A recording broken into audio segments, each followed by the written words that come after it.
Welcome to Pure Hustle TV. Every day is a holiday, every meal is a banquet. We're going to get to the content. Today, we got Iran and the supreme leader just being killed. Bomb strikes from the United States of America is what they say. Trump just made his reply. We're going to get to the content. Has come in. Right now, the Iranian state media is telling the people of Iran that the Ayatollah has been killed. Again, Iran's state-run media is now confirming that the Ayatollah has been killed. Earlier, we had reported this, citing President Trump, citing leaders in Israel as well, the Prime Minister of Israel, Benjamin Netanyahu, first announcing this. But now we have it even from the Iranians, saying that the Ayatollah has been killed in those strikes. Gabe Gutierrez is still with us right now.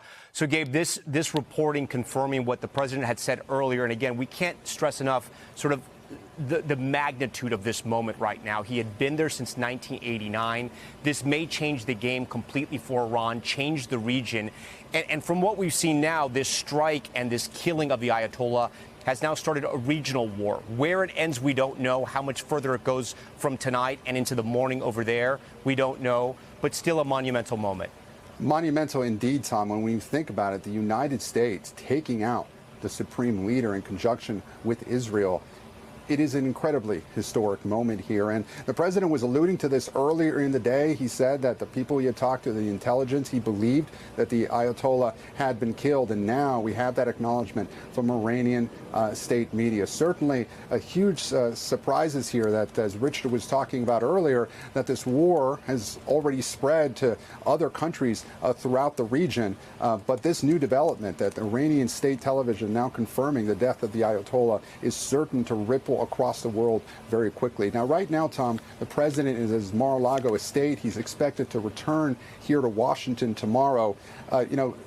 Politically here in Washington, Democrats are vowing to force a vote to restrict his war powers next week. But really, Tom, with Republicans so far largely in lockstep with the president today, those votes aren't likely to go very far or do much other than to give lawmakers a chance to get their opposition on the record. But here, that's what's happening in Washington. Across the world, this news that the Ayatollah is confirmed dead raises a lot of questions about how long this conflict drags on for, how long and how much American troops get dragged into this war.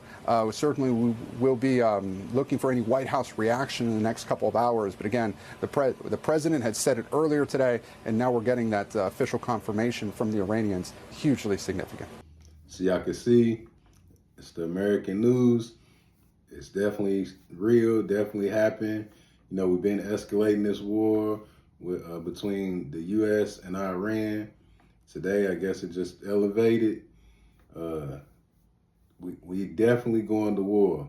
They have had casualties back. Iran has struck back at a couple of embassies in different allied territories. So we're definitely in war at this point. You know, it's not good. And that was the American version of the news. I'm going to get over here and let y'all see that they did say the same thing from the Iranian state news. The airstrikes on Iran launched by the U.S. and Israel began Saturday morning. The Israeli military shared these images, what they say show some of the strikes. The airstrikes come after weeks of escalating tensions between Iran and the U.S., with President Trump repeatedly warning Iran to put an end to its nuclear program. We are going to destroy their missiles and raise their missile industry to the ground. It will be totally, again, obliterated. President Trump confirmed the death of Iran's supreme leader, calling him one of the most evil people in history, adding that this is not only justice for the people of Iran, but for all great Americans.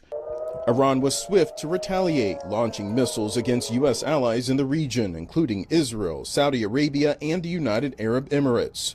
President Trump warned there could be U.S. casualties as Iran targets U.S. military forces in the region. The Iranian regime seeks to kill. The lives of courageous American heroes may be lost, and we may have casualties.